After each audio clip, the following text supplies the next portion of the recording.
week's edition of World Crisis Radio. This is Daniela Walls, National Chair of the Tax Wall Street Party. We are recording this program on the afternoon of the 23rd of May, 2015. Webster Tarpley is still out changing world history, and he should be landing from Russia any time now. You can keep up with his live tweets at Webster G. Tarpley, and please retweet. I am here opening the show with Adam Rodriguez, who we all sat watching the results of his election come in on Tuesday night with bated breath, and the results seemed to be final. He was only 90 votes away from being in the general election. Hello, Adam. Hey, Danielle, how are you? Thanks for having me on. Good. It's amazing you got so close. Congratulations. We needed to get to the second place where Everett is now, and you ended up with 1,479 votes, and Everett ended up with 1,569, so that's only 90 votes away. I mean, this is optimistic, Adam, for everybody. I'm sorry, what was that? No, you didn't interrupt. I was just saying it's very optimistic because it shows that you can win these grassroots elections. Sure.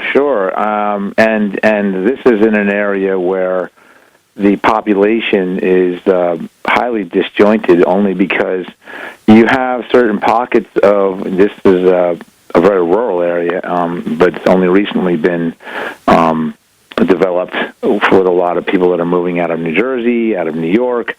So you have, New Yorkers and metropolitan New Jerseyans that are very progressive and forward and want all the advantages of, a very built-up, kind of developed area, while still being out here in the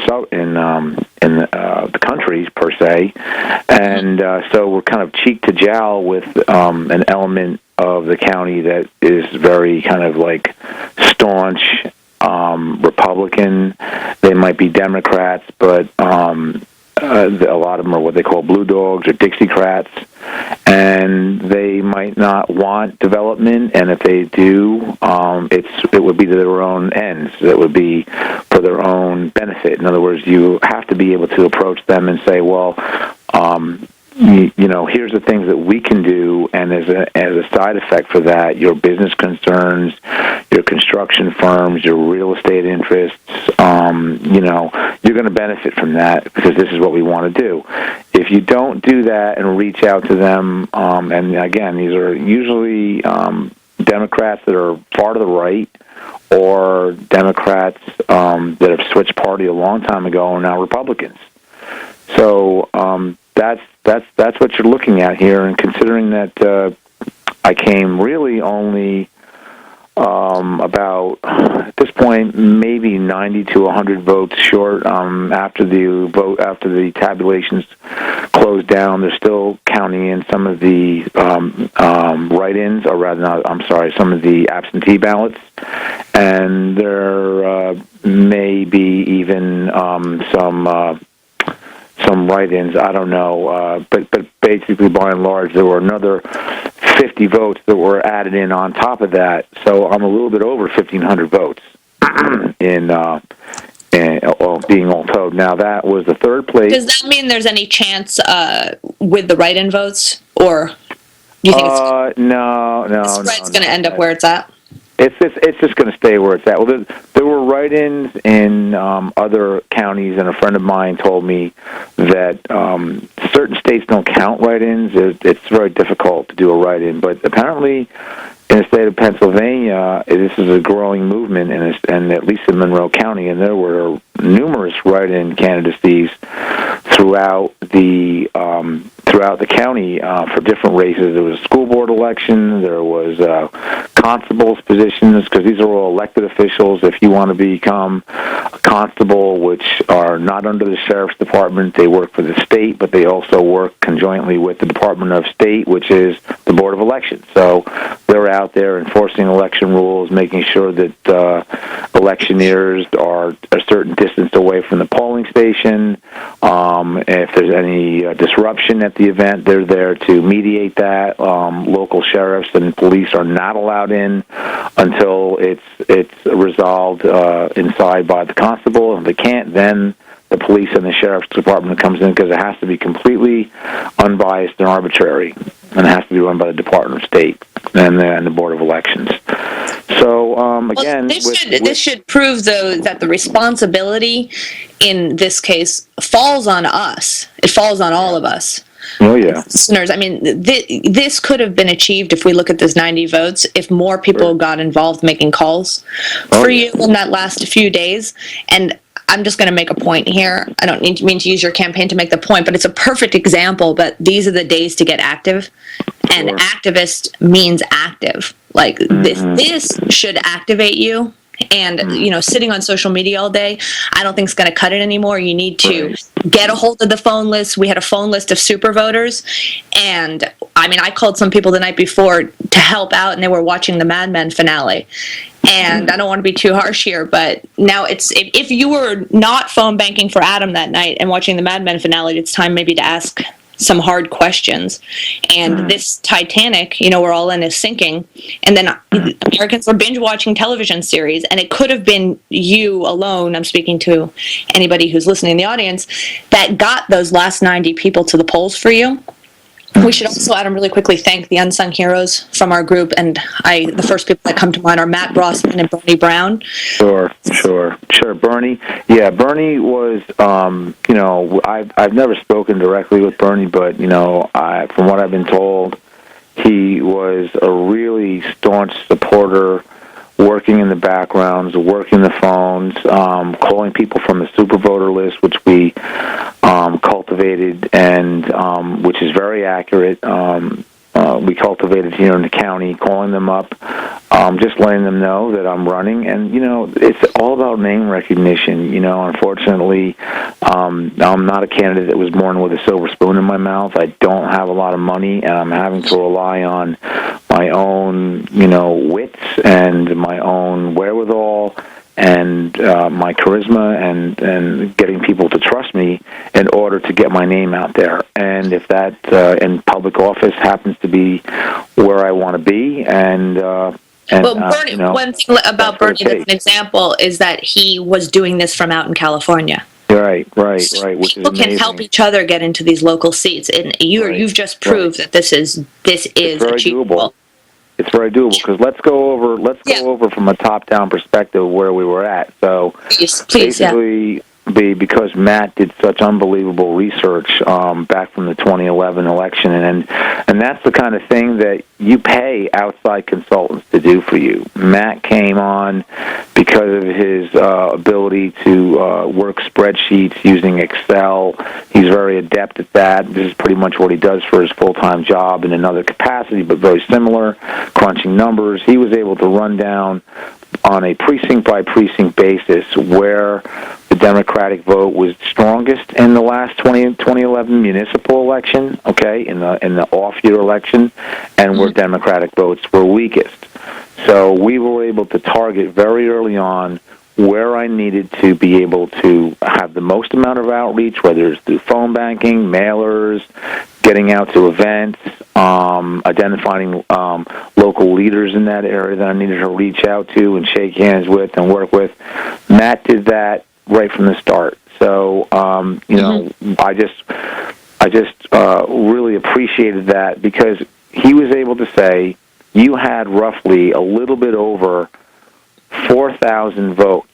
And then I was told by somebody in my own party that we had a little bit over 5,000 votes. So there was a discrepancy of about 1,000 votes, and I still think it was around 4,000 plus votes. I could be wrong, but at any rate, this election. Adam, let's finish filling in for Dr. Webster Tarpley. On the other side of the break, Adam, you were talking about how the votes broke down, and to show how close you came. Yeah, right. So basically, Matt was able to determine that we had a little over 4,000 votes. I was told by someone else it might be over 5,000. So I think this time it came out a little bit closer to 5,000, because you had the top vote getter getting somewhere around 2,300, maybe 2,400 votes. That was Christie. He was the one that was given the most amount from the Republicans because he was drug up by Moyer and Garris, or actually Moyer, he's a former friend of his, who was one of the sitting county commissioners. And then the next top vote getter was Everett, and I believe he got 1640 when all was said and done. And then myself, I was able to get about 15 and change, 1520, 1530 around there. And then the other candidate was able to get about that was Andre Reams. He came with another 40 or 50 points below me. So you tally all those together, and it's pretty much close to about 5,000.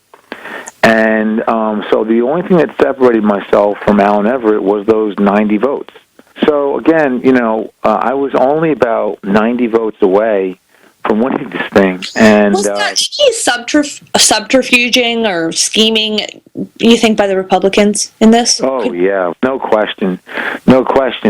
And, this whole thing was power broke in the background, power broke from the background right from the beginning. The minute that Andre and I decided that we were going to run, you had the most reactionary elements within the county here that absolutely refused to have anything to do with myself or Andre, and I feel myself in particular, because I was an X factor for them. I wasn't just a minority. I happened to be a Latino with a lot of cross-party appeal because although I'm Latino, I'm fairly well spoken. I appeal to different peoples of different social backgrounds and ethnicities. So I think they saw me probably as the biggest threat between the two of us in terms of what I meant if I were to gain the commissionership.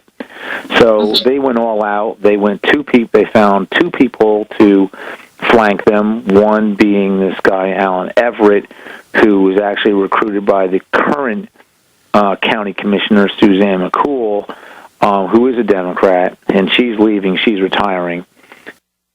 And it couldn't, as far as I'm concerned, it couldn't be sooner, because she represents the exact opposite of what this party, of where we should be going. If she's going to go out and recruit this quote-unquote Democrat, Alan Everett, who's really probably more conservative than a lot of Tea Partiers that that I've ever met as a Democrat, then she's done herself a disservice. She's done a disservice to the county, because between me and Andre, we were a damn sight better than Alan Everett. That's all I can say. And his family. With this Republican machine flanking you, you did as well as you did. Yeah, no question. And that's just the one. Then the other guy, Christie, he was specifically kind of anointed or recruited by Moyer. Moyer is the other Republican commissioner, and I could go on about how he's unfriendly to labor, and I use unfriendly, and that's a mild term. And he went out and recruited this guy Christie. His wife is a Republican who's on the school board here out in Monroe County, in actually the Stroudsburg School District. And so Christie is the nominal Democrat, who's worked with Shawnee Development Corporation. This is a large real estate holding firm out here in the eastern part of the Poconos along the Delaware River. He's worked for Wyndham Properties, which is a well-known Republican, very reactionary real estate company that has properties worldwide. And then he's also worked for a lot of big contractors, civil engineers, and developers that do a lot of work for these two real estate holdings, and he's worked for them for the past more than 20 years.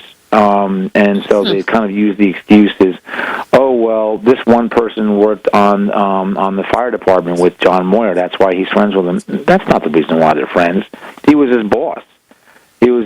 And in fact, I was told by other people throughout this eastern part of the county that John Christie is not liked amongst the local his own neighborhood.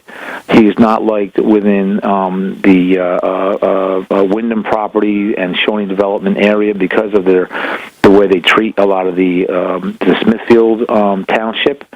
He's very dismissive, and he's not very outgoing.